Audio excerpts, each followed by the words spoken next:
A primeira igreja bíblica de Araçatuba posta este vídeo para a edificação das pessoas que assistem, mas incentivamos você a sempre frequentar e participar do culto e ministérios em sua igreja local, seguindo a ordem de Hebreus 10, 25, que diz: "Não deixemos de congregar, como é costume de alguns.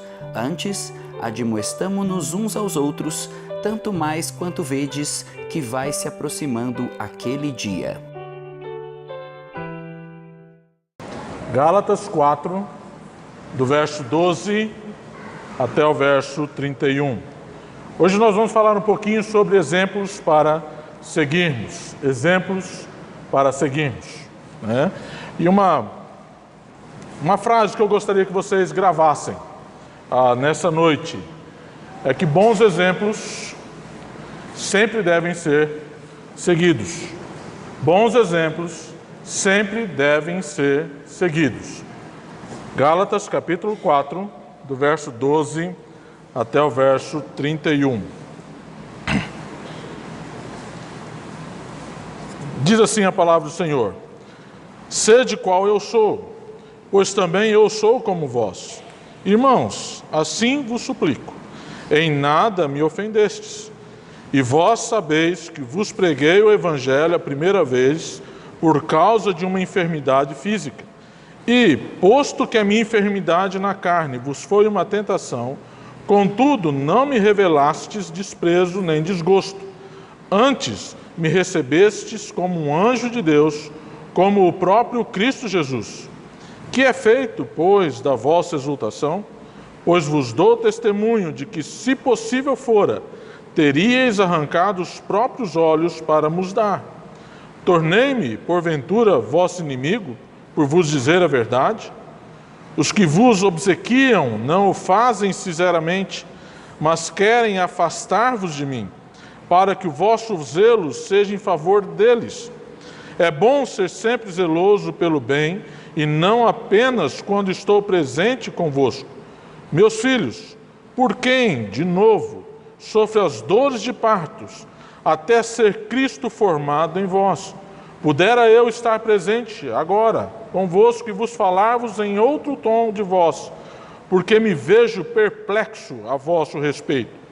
Dizei-me vós, o que quereis estar sobre a lei? Acaso não ouvis a lei? Pois está escrito que Abraão teve 2 filhos, um da mulher escrava e outro da livre.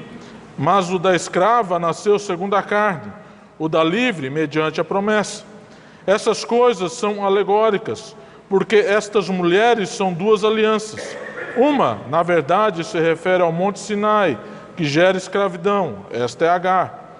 Ora, Agar é o Monte Sinai, na Arábia, e corresponde a Jerusalém atual, que está em escravidão com seus filhos. Mas a Jerusalém, lá de cima, é livre, a qual é nossa mãe, porque está escrito: alegra-te, ó estéril, que não dás à luz, exulta e clama, tu que não estás de parto, porque não são mais numerosos os filhos da abandonada que os filhos da que tem marido. Vós, porém, irmãos, sois filhos da promessa como Isaque. Como, porém, outrora o que nascera segundo a carne perseguia o que nasceu segundo o Espírito, assim também agora. Contudo, que diz a Escritura? Lança fora a escrava e seu filho, porque de modo algum o filho da escrava será herdeiro com o filho da livre. E assim, irmãos, somos filhos, não da escrava, e sim da livre." Vamos orar mais uma vez? Senhor Deus e Pai, nós te louvamos e te agradecemos, porque o Senhor tem nos dado o privilégio de estar em Tua casa para louvar e bendizer o Seu nome. Obrigado por causa de Cristo que morreu naquela cruz do Calvário. Obrigado porque, se não fosse por Ele, nós não estaríamos aqui. E que possamos aprender nesse momento o que a Tua palavra quer nos ensinar. E que eu não vá além daquilo que a Tua própria palavra nos ensina nessa noite. Em nome de Jesus. Amém. Antes de começar, eu gostaria de contar uma anedota para vocês sobre como surgiu os 10 mandamentos. tá? É uma anedota, então é uma coisa, uma alegoria, tá? Diz que o Senhor chegou para os gregos e diz assim: vocês querem um mandamento? Aí os gregos disseram: qual seria o mandamento, Senhor? Olha, o mandamento é não matarás.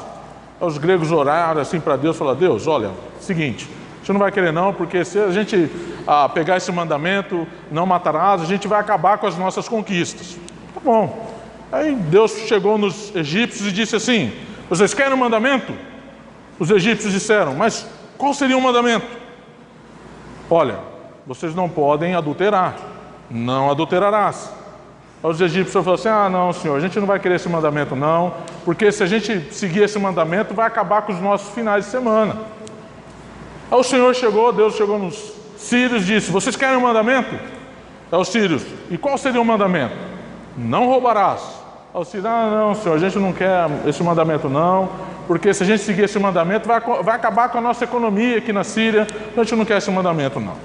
E assim Deus foi passando nação por nação, perguntando se eles queriam um mandamento e tal. Aí chegou nos judeus. Chegou nos judeus e: vocês querem um mandamento? Os judeus: quanto custa? Aí Deus falou assim: é de graça. Ah, então manda 10 aí pra gente. Né? A gente tem visto sobre a lei e graça, e visto que a lei, ela escraviza o homem, enquanto a graça, ela dá liberdade. E nesse trecho final aqui de Gálatas, do versículo 12 até o versículo 31, Paulo está finalizando a sua sessão doutrinária dessa carta.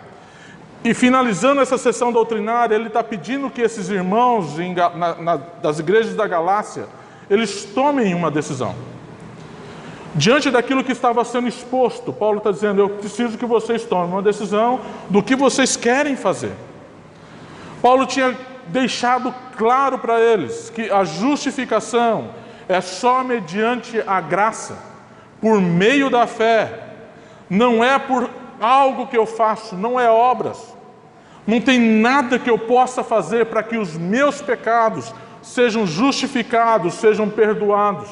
E é isso que Paulo está fazendo aqui, finalizando essa sessão doutrinária, dando também um exemplo alegórico do versículo 21 em diante, sobre a diferença entre estar debaixo da graça e estar debaixo da lei, usando Abraão como exemplo. Nós também agora temos que olhar essa parte final da carta, dessa sessão doutrinária da carta aos Gálatas, e também nós tomarmos uma decisão. De que forma nós queremos viver? Paulo está deixando claro: nós fomos salvos por graça. Não tinha nada que eu e você pudéssemos fazer para merecer a salvação.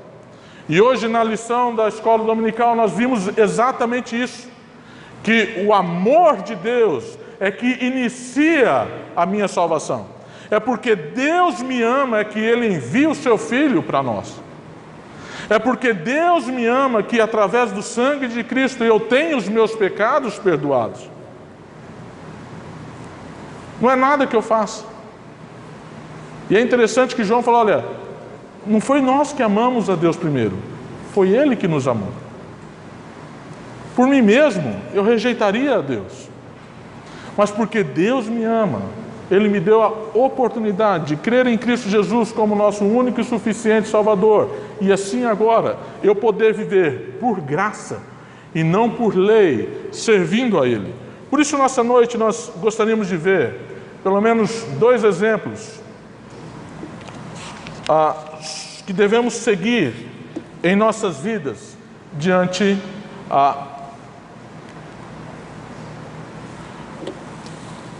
daquilo que Paulo expôs. Primeiro, é o exemplo de Paulo.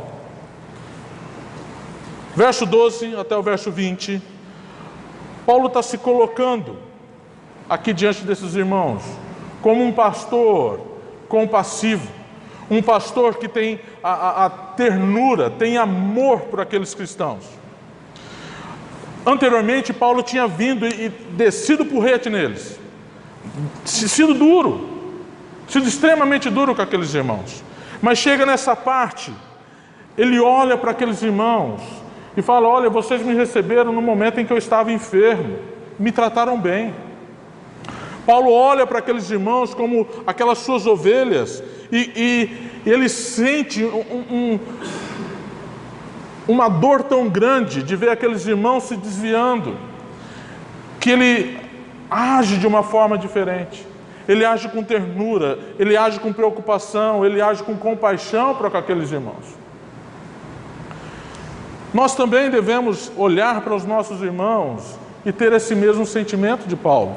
Eu sei que aqui está voltado mais para a área pastoral, realmente, esse trato com as suas ovelhas, mas como nós vimos ontem na sala do curso de casais, o meu lar é a minha pequena o quê?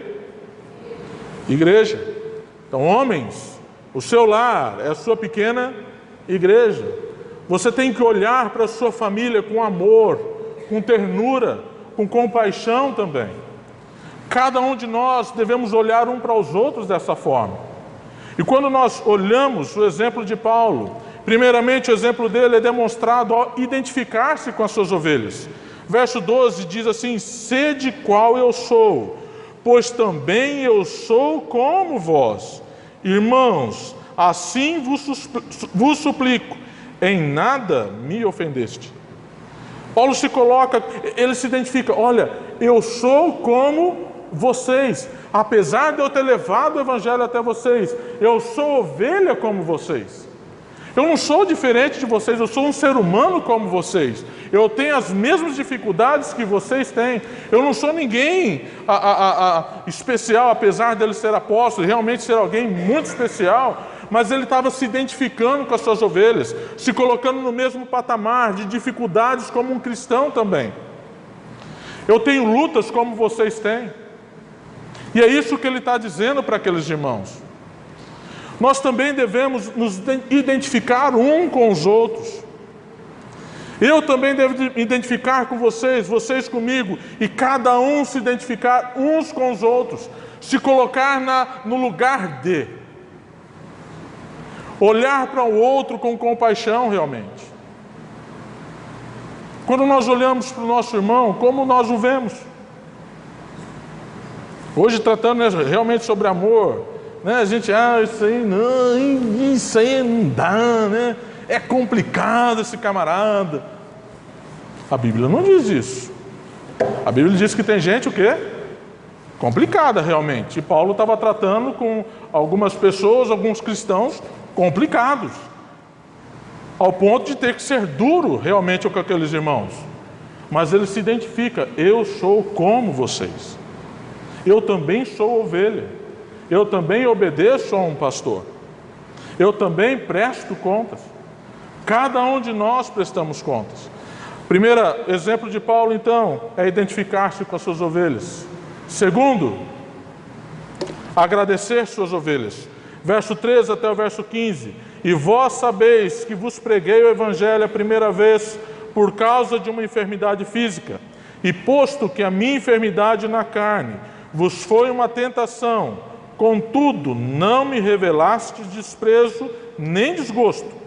Antes me recebeste como um anjo de Deus, como o próprio Cristo, que é feito, pois, da vossa exultação, pois vos dou testemunho de que, se possível fora, teríeis arrancado os próprios olhos para nos dar. Paulo é extremamente grato com aquelas ovelhas. Ele diz: olha, no momento meu de enfermidade, vocês me receberam, e me receberam realmente como um anjo de Deus, como se vocês estivessem recebendo o próprio Cristo. Muito obrigado por isso. Não só isso, aquela igreja assistiu Paulo de tal forma que Paulo afirma: olha, se fosse necessário que vocês arrancassem os seus olhos para me dar, para que eu pudesse ver, ou para que eu pudesse ter minha enfermidade sanada, vocês fariam isso, e eu tenho plena certeza disso. Nós devemos ser gratos. E como nós gostamos de o quê? Murmurar. Parece que a boca do homem e murmuração estão coladas. Aconteceu qualquer coisinha, Não gostei. Ah, não é certo. Ah, podia ser assim. Ah, podia ser daquele jeito. Ah, não está bem temperado. Ah, está faltando. Meus queridos, como nós gostamos de murmurar. Não é verdade? E é por qualquer coisinha. É por qualquer coisinha. Ah, aquele meu irmão não me cumprimenta, nem me deu boa noite, ó, viu eu, nem falou boa noite.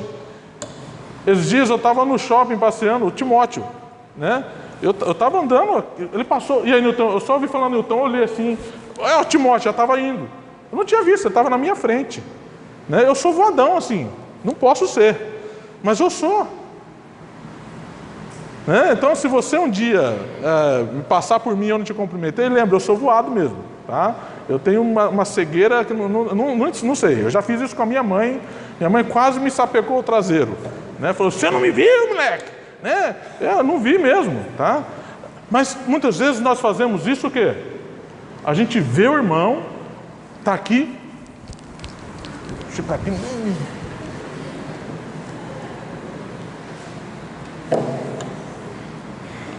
Não é assim que nós fazemos? Nós murmuramos, nós gostamos disso. Tem uns que têm prazer na murmuração.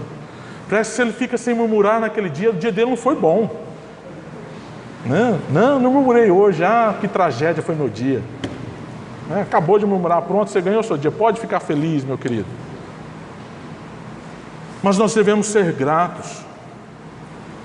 Meus queridos, o que nós somos sem Cristo? O que nós somos sem Cristo? Nada. O próprio Senhor diz em Jeremias que as nações, para Ele, são como o nada no vácuo. É como nada, é como o vácuo. O que tem no vácuo? Se as nações são como nada, são como vácuo para Ele, quem dirá eu? Você tem um?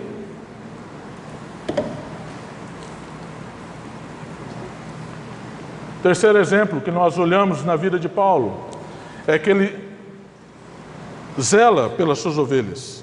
Versos 16 e verso 18 diz assim: tornei-me, porventura, vosso inimigo por vos dizer a verdade?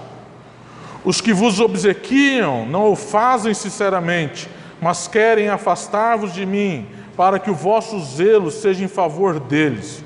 É bom ser sempre zeloso pelo bem, e não apenas quando eu estou presente convosco.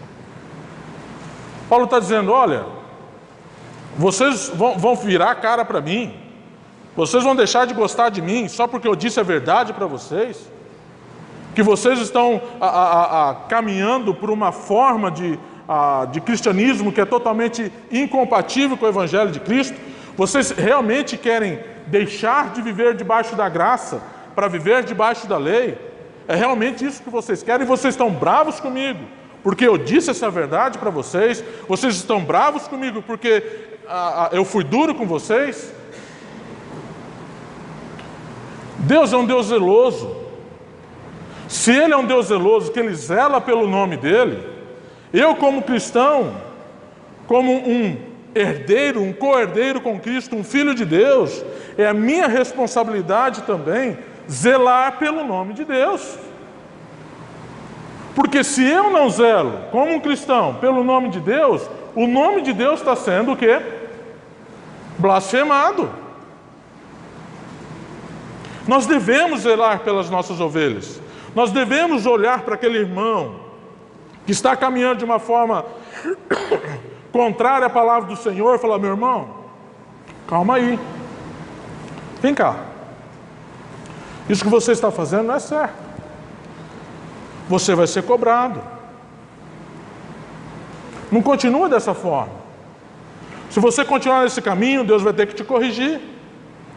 Isso também é demonstrar amor. A Bíblia pede que nós exortemos, admoestemos, e chega até a função de repreensão. É necessário isso. E quando eu admoesto, quando eu exorto, quando eu repreendo, é zelo pela palavra do Senhor. Primeiro eu cuido da minha vida primeiro. Porque eu não posso apontar o erro no outro quando eu estou cometendo um erro igual. Mas quando eu zelo pela minha vida, e olho o meu irmão e vejo que ele está caminhando de uma forma que desagrada a Deus, eu preciso conversar com ele. Porque se eu não faço, eu estou sendo cúmplice do erro dele. Ou não é verdade? Ser cúmplice não é exatamente isso? Você participar do erro do outro? Se você sabe que o irmão seu está pecando e não faz nada, você peca junto com ele. Eu tenho que zelar pelas ovelhas. Eu não posso omitir a verdade. A verdade tem que ser dita. Doa a quem doer. O problema, né, a gente tratou disso na aula de ética pastoral essa semana. A frasezinha, hoje que é modinha, qual que é? Julgue menos e ame mais. Não é? Essa é a frase da moda. Julgue menos e ame mais. Tem até a musiquinha cristã que diz isso. Realmente isso que a Bíblia diz? Eu não estou julgando pessoas, atitudes, e realmente isso está errado. Eu não vou julgar o porquê, a motivação dela fazer algo. Mas o pecado, ele deve sim ser julgado. O pecado deve sim ser tratado. E quando eu trato o pecado, isso sim é amar aquela pessoa. Porque se eu não amasse aquela pessoa, eu deixava ela pecando e falava assim, você se vira com Deus. Eu já falei isso para um jovem já. Você quer continuar essa vida? Se vira com Deus então, meu querido. Você não quer abandonar o pecado? É tu com Deus. Você que se resolve com Ele. Se você acha que pode com Deus, vai em frente. Continue nessa vida. Ô, Nilton, acho que é isso, pessoal. Eu estou te falando, não faz isso porque isso vai te causar problema na tua vida. Você está cometendo um pecado. E quando você é filho de Deus, Deus pesa a mão. Porque a Bíblia diz que Deus corrige o filho que ama. Agora, se você não quer entender isso, sinto muito, mas você vai ser disciplinado por Deus. É o que a Bíblia diz. Eu não posso ser o contrário do que a Bíblia diz. Não, meu querido, calma aí. Né? Não precisa disso. Mas o problema é que nós temos medo de dizer a verdade. Com medo de perder alguém. Meu irmão, eu prefiro perder alguém do que ser cobrado por Deus, por ser omisso. E eu vou ser cobrado por Deus se eu for omisso no zelo pela sua palavra, se eu for omisso no zelo pelo cuidado com as ovelhas que Deus tem colocado nas minhas mãos. E eu não vou ser cobrado por Deus por isso não. Sinto muito. E se nós sabemos que o nosso irmão está pecando, e eu também não converso com ele, você também está sendo omisso, e você vai ser cobrado por Deus também. O exemplo de Paulo também foi demonstrado ao sofrer pelas suas ovelhas. Verso 19, verso 20 vai dizer, meus filhos, por quem de novo sofro as dores de parto, até ser Cristo formado em vós, pudera eu estar presente agora convosco e falar-vos em outro tom de voz, porque me vejo perplexo a vosso respeito. Paulo estava assustado com a atitude que aqueles irmãos estavam tomando. E quando ele afirma que eu sofro as dores de parto, aqui não está dizendo que Paulo, ele teve um filho, um homem tendo um filho, opa, né? Não é isso que a Bíblia está dizendo aqui. O sofrer as dores de parto aqui, todas as mães sabem, quando você tem um filho que é rebelde, que você precisa ali, tempo todo, de correção, isso vai o quê? Trazendo cansaço, assim, puxa vida, meu filho é duro, eu preciso corrigir, e aquilo traz um sofrimento para a mãe. Quando a mãe ou um pai vê um filho se desviando dos caminhos do Senhor, isso traz um peso no coração. É esse sentido aqui que Paulo está colocando de sofrer dores de parto. Não que ele estava tendo que gerar de novo aqueles filhos, não. Ele estava sofrendo as dores de parto porque aqueles cristãos ali eram filhos dele espirituais. E ele sofria por aqueles irmãos estarem se desviando da verdade. Aqui é o mesmo sentido que tem lá em Gênesis, quando Deus diz que vai multiplicar as dores de parto das mulheres. Exatamente o mesmo sentido aqui. É esse sentido que Paulo está dizendo. E quando nós vemos realmente um irmão nosso se desviando da verdade, ser admoestado, ser exortado, ser repreendido, e ainda assim não aprender, isso traz dor no nosso coração. Porque qual que é a consequência disso? Disciplina. Nós não fazemos isso com nossos filhos. A gente fala 1, 2, 3 vezes, alguns aí, na primeira, né? Cada família é uma família, tem o seu jeito de lidar com seus filhos na questão de disciplina. Mas falou 1, 2, a hora que chega ao ponto de ter que dar aquela varadinha corretiva, aquela varadinha disciplinadora, isso dói o coração do pai. Porque a vara demonstra que aquele filho é obstinado. Ele gosta realmente de fazer aquilo que é errado. E você tem que chegar ao ponto de dar uma varada, dói no coração. Não é gostoso o pai ter que bater no filho. É triste. Porque o pai gostaria, o pai e a mãe, quando eu falo pai, os dois envolvidos, pai e mãe, eles gostariam que falasse para o filho, faça isso, e o filho fizesse aquilo. Não precisaria ter que ficar pedindo, repetindo, né? Você não faz nada. Não. Falou, obedece. Nós somos exatamente iguais com os nossos filhos, aqueles que têm, mas com Deus. Deus está falando, não faça isso. Aqui, ó, tudo que eu devo ou não devo fazer está exatamente aqui. Mas nós gostamos, né? Ah, não, deixa eu tentar, né? Vamos ver se até aqui Deus permite. E a gente vai testando a capacidade de Deus, a paciência de Deus, a longanimidade de Deus. Realmente Ele é longânimo, Ele é paciente, Ele é benigno, a questão de nos dar aquilo que é bom, Ele é bondoso, Ele é tudo isso. Mas Ele é um Deus santo, Ele é um Deus justo, Ele é um Deus que não deixa o pecado impune. E é nessa parte que nós não gostamos de atentar para quem é Deus. Agora, se você quer pecar, se você quer fazer aquilo que é errado, meu querido, infelizmente Deus vai ter que te corrigir. E nós vamos sofrer por isso. Quando nós vemos realmente um irmão nosso que está sendo punido por Deus por causa de pecado, isso deve trazer sofrimento ao nosso coração. Bons exemplos devem ser sempre o quê?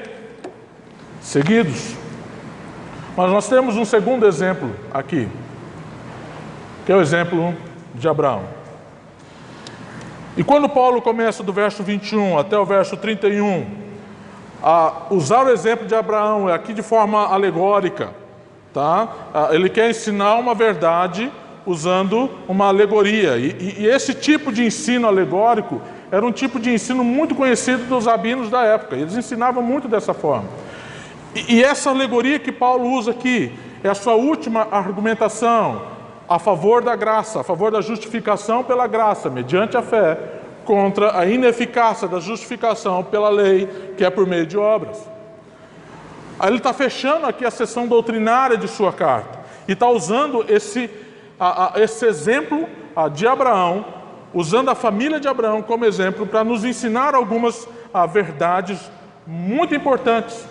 E diante dessa exposição doutrinária, finalizando essa exposição doutrinária que ele faz para aqueles crentes da Galácia, ele está pedindo, vocês agora precisam tomar uma decisão. Diante daquilo que é exposto também como doutrina para nós, como verdades bíblicas, nós também não podemos ficar impassíveis. Nós também precisamos tomar uma decisão. E quando você diz, eu vou pensar um pouquinho, você acabou de tomar uma decisão. Qual? De não tomar decisão nenhuma. Agora, quando é exposto o que Deus pede para nós, está envolvido obediência e desobediência. É os dois lados da moeda. Se você quer seguir a Deus, obediência. Se você vai pensar um pouquinho, a decisão sua já pendeu para a desobediência. Não tem meio termo. Para Deus é sim, sim, não, é não. A partir do momento que é exposto, não faça isso. Eu vou pensar para ver se realmente devo ou não. Meu querido, você já pendeu para querer desobedecer. Porque quem quer obedecer diz, ok, então eu faço isso que a Bíblia está me ensinando a fazer. Aquilo que a Bíblia pede para que eu faça, então eu vou fazer. É obediência. A hora que você diz, vou pensar, acabou. Eu também tenho que tomar uma decisão. Agora, o exemplo de Abraão, primeiro, é visto em Ismael e Isaque, que são duas realidades espirituais. Verso 21 a 23 diz assim: Dizei-me vós, os que quereis estar sobre a lei, acaso não ouvis a lei? Pois está escrito que Abraão teve 2 filhos, um da mulher escrava e outro da livre. Mas o da escrava nasceu segundo a carne, o da livre mediante a promessa.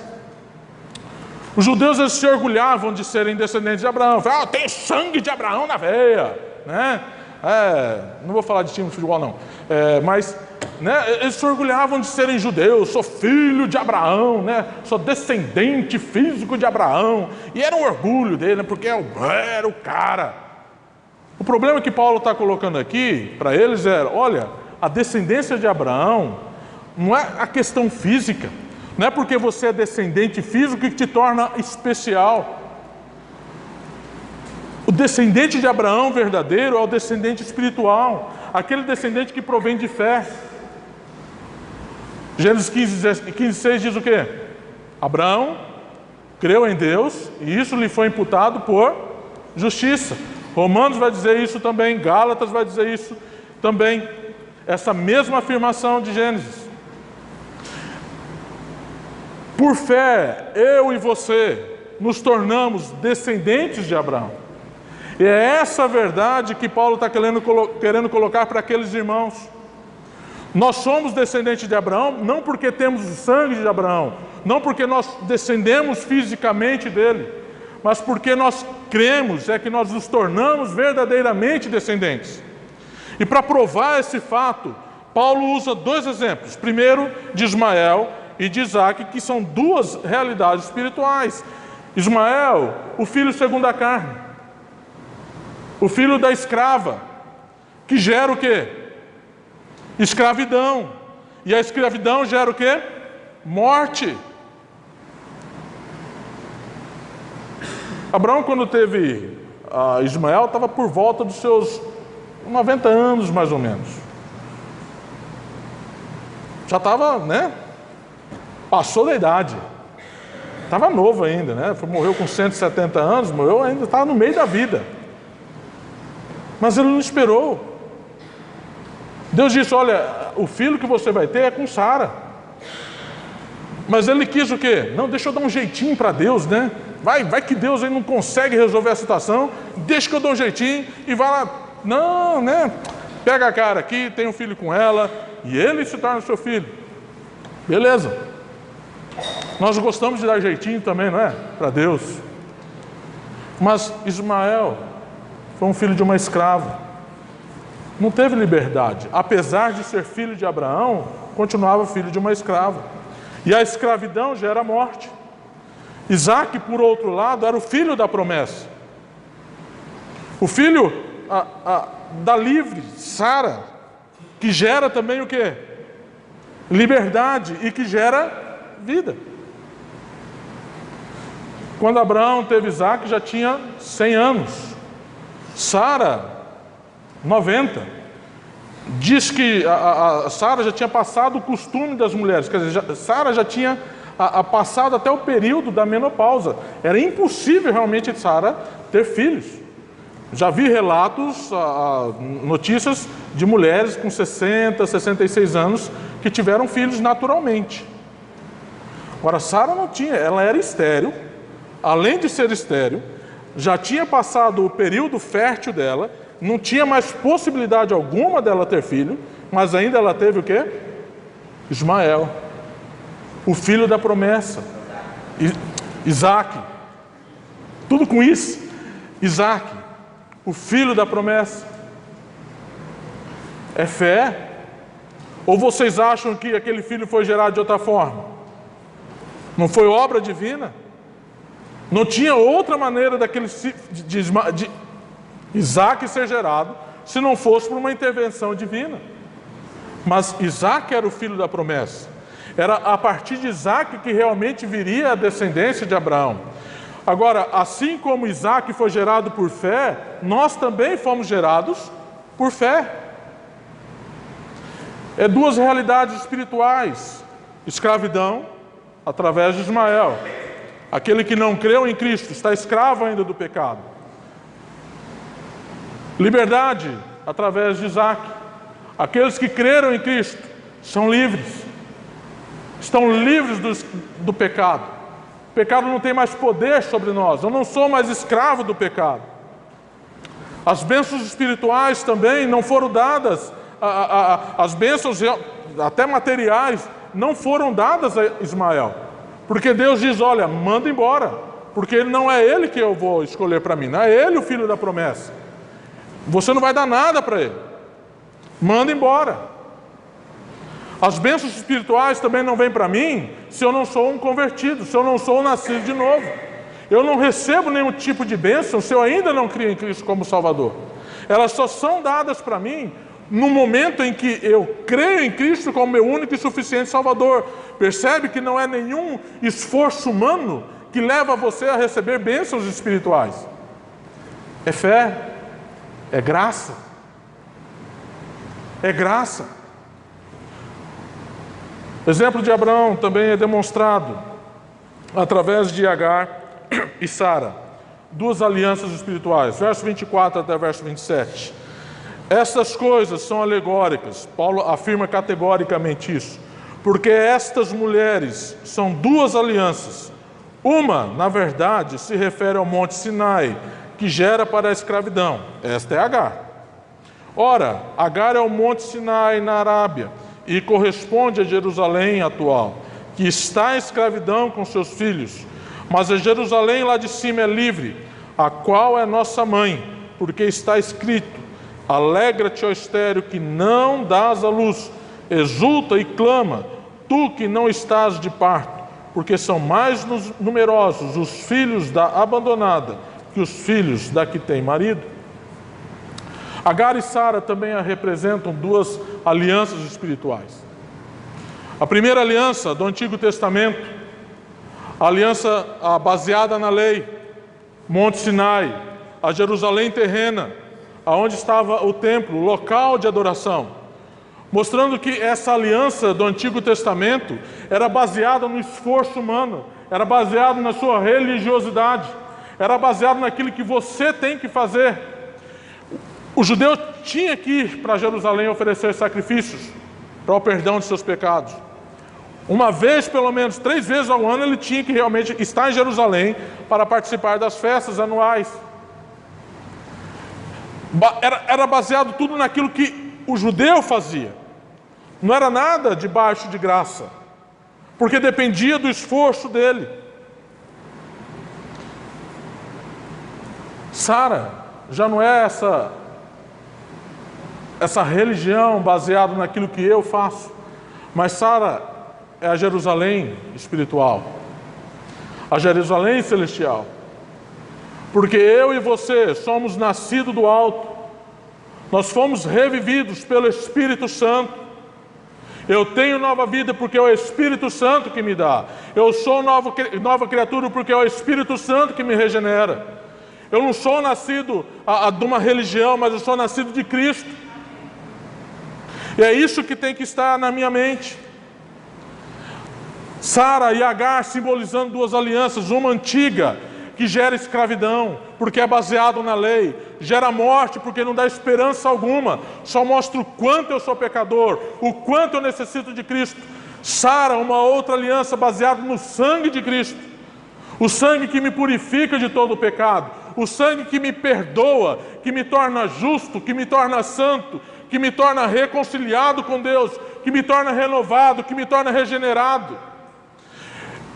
É uma aliança espiritual, não terrena. É por isso que eu sirvo a Deus, não por obrigação, mas por amor, porque Ele me amou primeiro.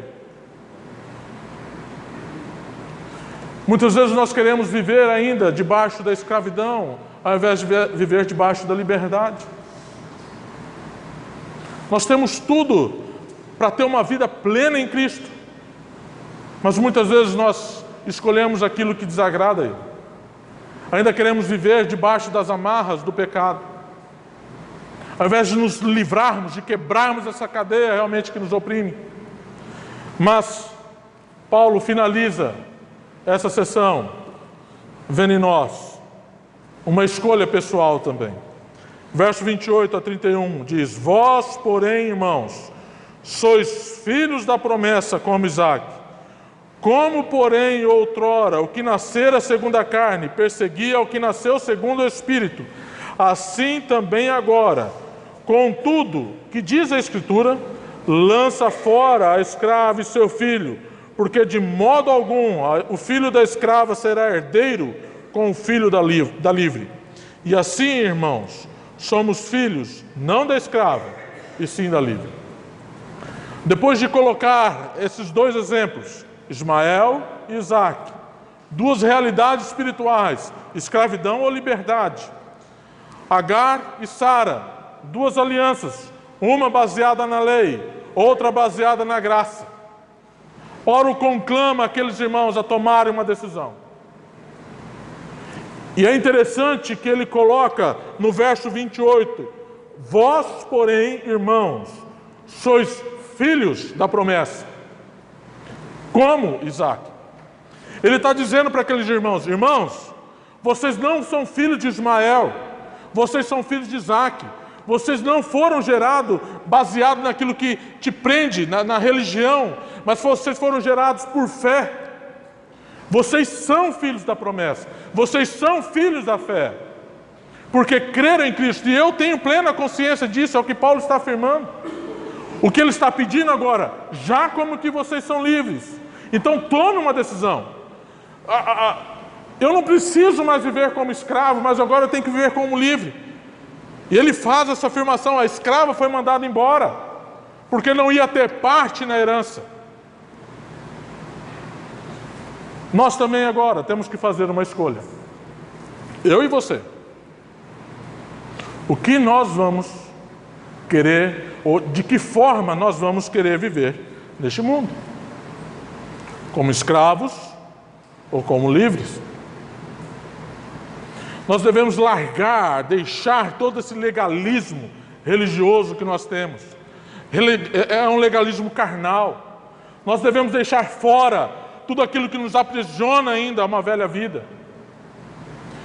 E vivermos realmente a nova vida que nós temos em Cristo. Eu não gosto muito de fazer apelo, vocês acho que já perceberam um pouco isso. Eu encaro que quando nós estamos fazendo apelo, pede para pessoas levantarem ou virem aqui na frente. Alguns fazem com sinceridade realmente de coração, mas muitos vão pela emoção. Eu não gosto disso.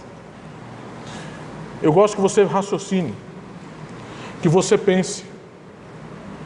Porque decisão tem que ser aqui, mental. Quando você vai pela emoção, amanhã você já está fazendo tudo ao contrário daquilo que você decidiu hoje.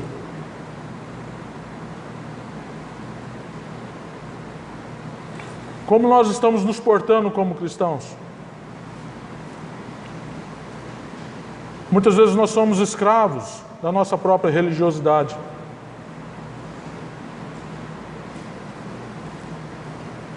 Não somos?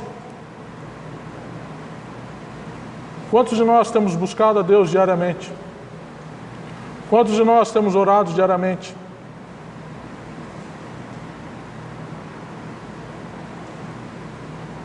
Quantos de nós temos dado bom exemplo para aqueles que ainda não são salvos e bom exemplo também para aqueles que são salvos? As pessoas podem olhar para nós e dizer como Paulo, sede meus imitadores como eu sou de Cristo. A pessoa pode olhar para o Newton e o Newton dizer, sede meus imitadores como eu sou de Cristo. Faça essa pergunta para você. Você pode dizer para alguém, sede meu imitador como eu sou de Cristo? Nossa, Newton, mas Paulo era apóstolo, né? Ele tinha unção especial. Tinha mesmo, a mesma unção que eu e você temos do Espírito Santo. O mesmo Espírito que estava em Paulo está em nós agora. A diferença é que ele deixou ser usado por Deus. Aí é que está o problema. Estamos deixando de ser usados realmente por Deus?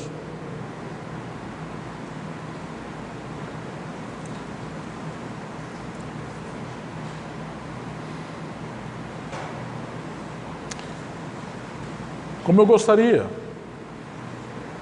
que a igreja estivesse assim todo culto.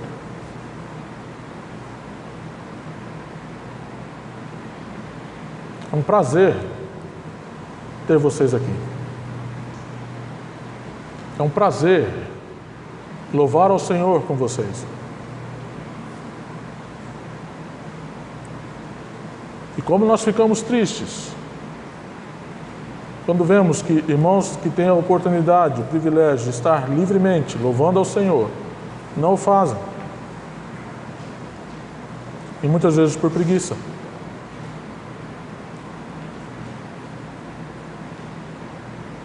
Meus irmãos, não podemos viver dessa forma. O preço que Cristo pagou por mim e por você foi alto demais. Custou muito a Ele. Para eu viver uma vida cristã superficial, rasa.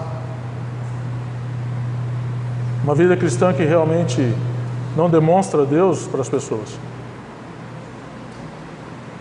Às vezes eu tenho que me policiar também. Às vezes eu me pego vivendo uma vida cristã que realmente não agrada a Deus. E eu tenho que ser um exemplo para os irmãos.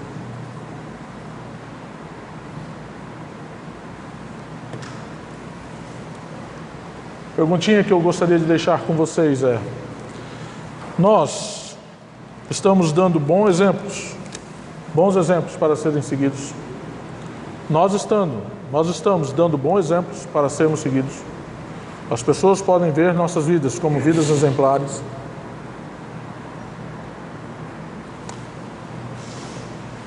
Vamos orar.